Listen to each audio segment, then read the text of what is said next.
can you increase foot traffic inside of your store? What are some simple secrets from Apple that can help you increase your profits? What lost secrets can Walt Disney teach us about making your store a must-visit destination? And what can you do to start making customers always want to come back to your store instead of the competition? That's what I'll be covering inside of this special solo episode of the Marketing Podcast Party. Let's get this party started. Hey, I'm Daniel Dan, and let's dive right into today's topic, which, by the way, all of the secrets I'll be revealing today on how to beat your competition come from my experience of helping more than 20,000 students and clients grow their businesses. So get ready for some big aha moments. All right. And to get everything started, try and guess what store I'm about to describe to you. On average, each of this store sells more than $40 million per year. The employees don't receive commissions and they don't try to sell you their products. Also, it's harder to get a job at this store than it is to get accepted into Harvard University. What's the store? The Apple Store, the most profitable store the world has ever seen. You see, when Steve Jobs returned to Apple in 1997, he was worried about Apple's brand image and saw a huge need to create better relationships with customers. And at the time, the sale of Apple's products happened through partnerships with more than 20,000 authorized resellers. Unfortunately, many of those resellers did a horrible job at representing Apple's brand, and Steve Jobs was not happy. So during the next 3 years, Steve cut the number of authorized resellers down to about 11,000 stores, and he hired experts from some of the most successful retail operations in the world. He hired experts from Gap, Target, and Disney. And on May 19th, 2001, Steve Jobs opened the first 2 Apple stores.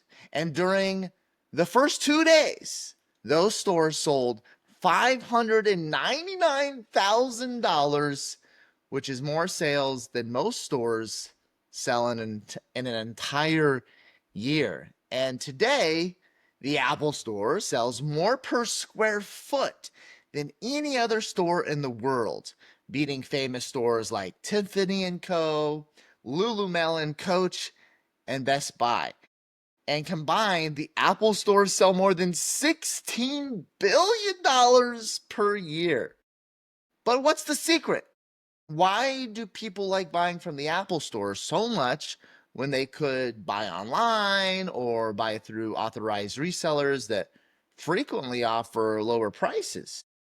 Here are 3 of the most important things that the Apple Store does differently, 3 things that you can do inside of your store as well to help increase foot traffic and help increase profits. You ready for these things, these tips, these secrets? Let's dive right in. Number 1, the Apple stores created an amazing browsing experience. So, question for you. What is the experience that you have in 95% of the stores that you enter? You enter and you walk between multiple, shelves, right? Shelves of merchandise, usually organized by category. And you have those little signs where you can be like, oh, okay, that's the aisle for XYZ, right? So you enter and you walk between these multiple shelves of merchandise. It's nothing like super exciting, nothing new, nothing super innovative. It's a mediocre and boring experience. One that treats you like a number instead of a human. One that, I'm wearing my cowbell today, one that you kind of feel like you're being herded like cattle throughout the store, right?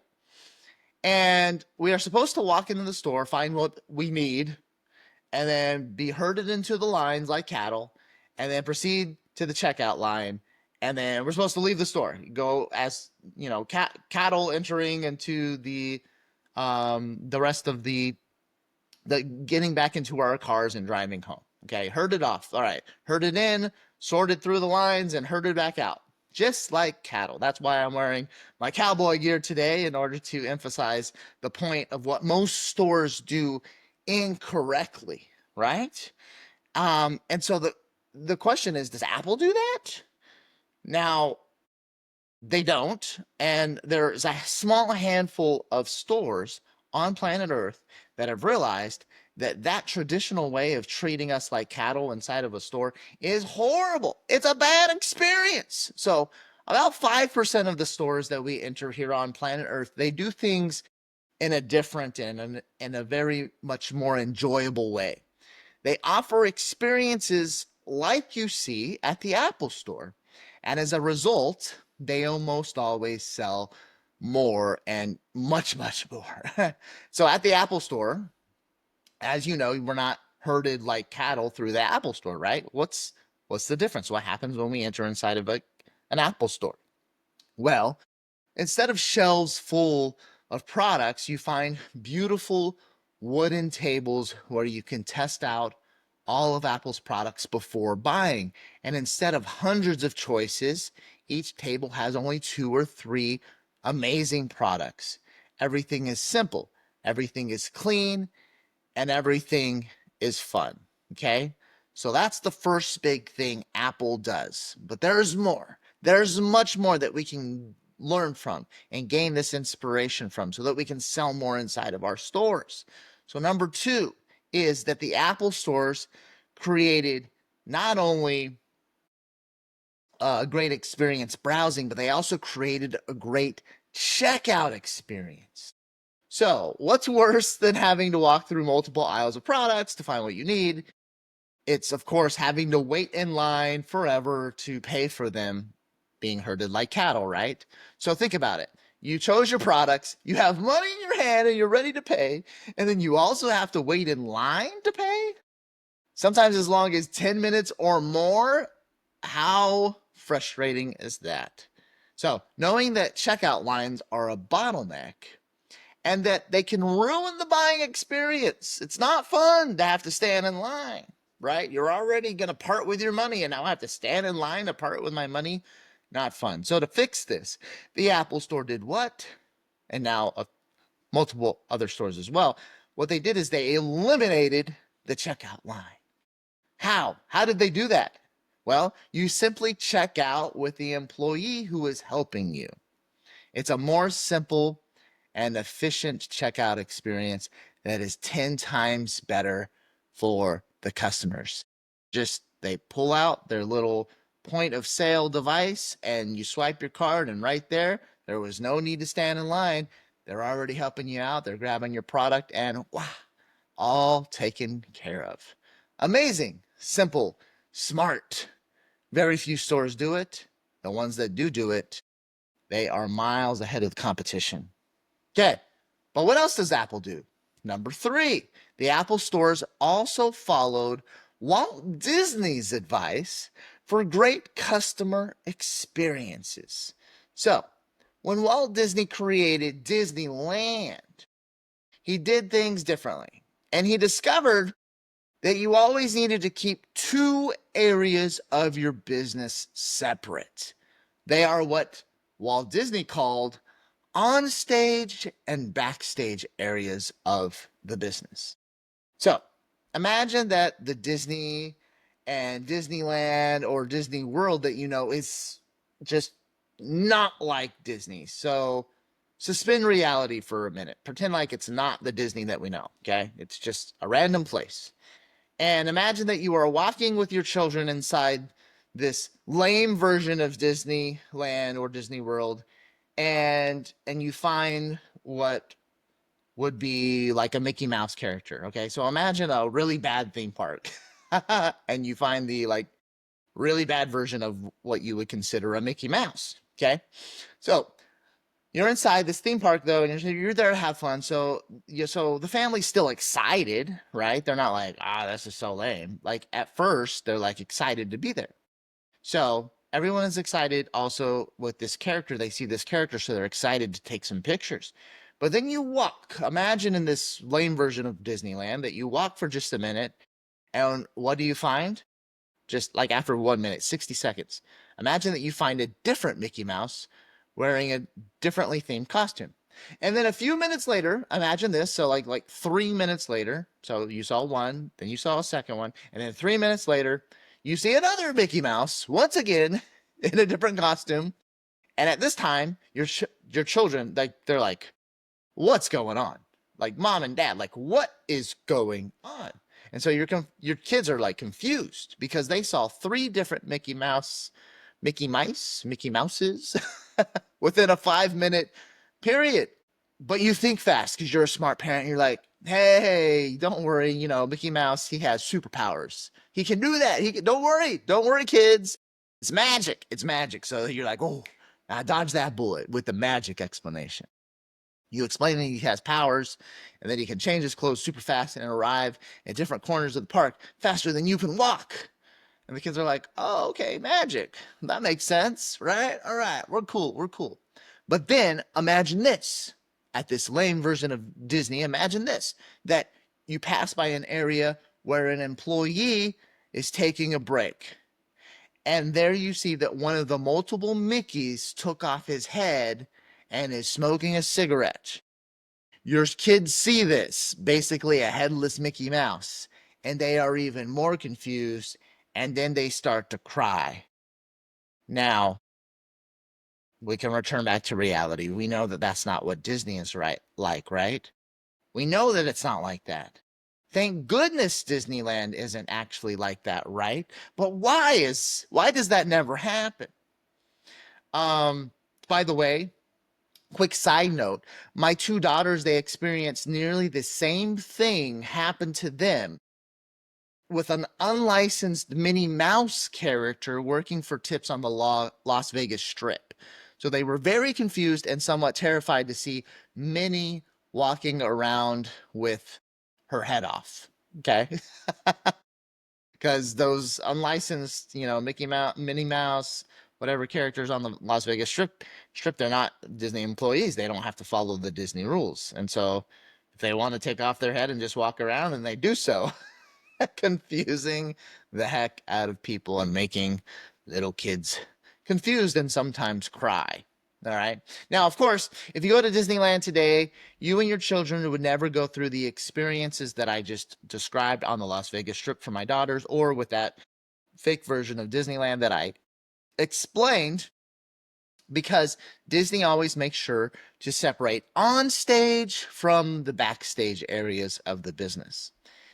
And what you don't necessarily notice unless you've like gone on a backstage tour is that there is a second quote unquote world at Disneyland and Disney World that you don't see.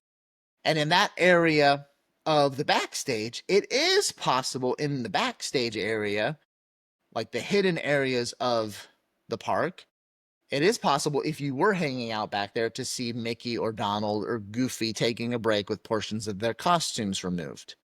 But you don't see that type of thing ever on the onstage areas where the show happens, because the Disney Corporation, they have SOPs, standard operating procedures, to make sure that the show and the magic happens for the customers on stage, and they don't see any of those weird things that would happen in the backstage. They keep the magic alive on the onstage areas of the parks. And going back to Apple learned this concept from Disney. And Apple stores, they also use this onstage versus backstage strategy. And we take it for granted, but you'll notice that when you enter an Apple store, next time you enter an Apple store, that you can't see the employee break area. You don't know where it's at. Like, where is it at? I don't know. There's not there, right?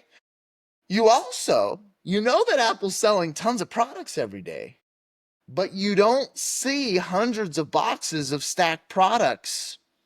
And you know that they repair your products as well, but lo and behold, you don't see the service and repair area.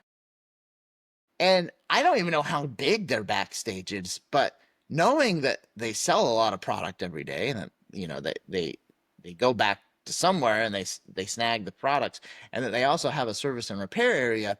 I don't know how much bigger the Apple Store actually is, but my guess is we're only seeing like 2/3 of the store when we're walking into the store. My guess is there's an additional 1/3 of the store that we're not seeing that's completely dedicated to the backstage area of an Apple Store. All right. So, Apple, just like Disney, they want you to have a magical experience. So, what you see at the Apple Store when you walk in is only the on-stage area. You don't see what happens in the backstage, which I'm sure is pretty much a mix of a warehouse, an employee break area, and the computer repair service area. So, each of these Apple tips that I just shared with you have one big thing in common. They all help to create a great experience for their customers. Steve Jobs did this because he understood this big concept. And this big concept is one that if you apply it inside of your stores, it's an X factor effect tip that we share with our students all the time. If you apply this to your stores and your business, then you can explode your sales and attract more of the best customers. And it's the concept of what I call being in the age of experience. Okay.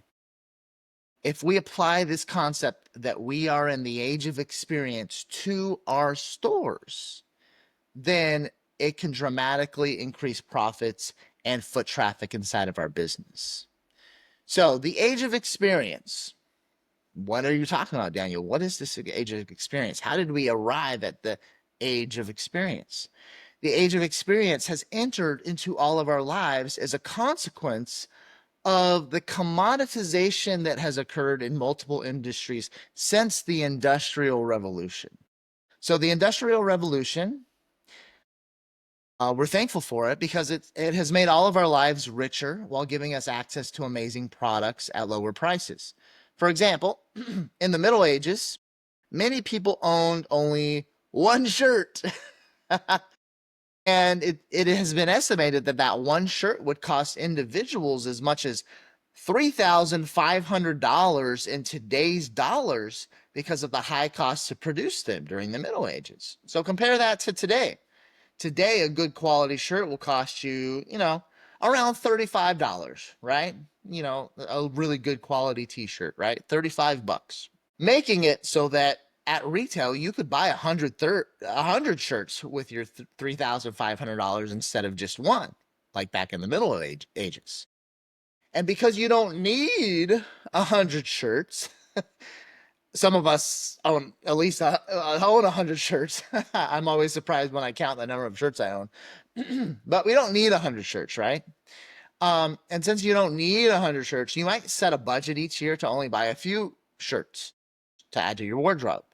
And then you are left with money that you can spend on other products and services, ultimately enriching your life thanks to the innovations that occurred since the Industrial Revolution.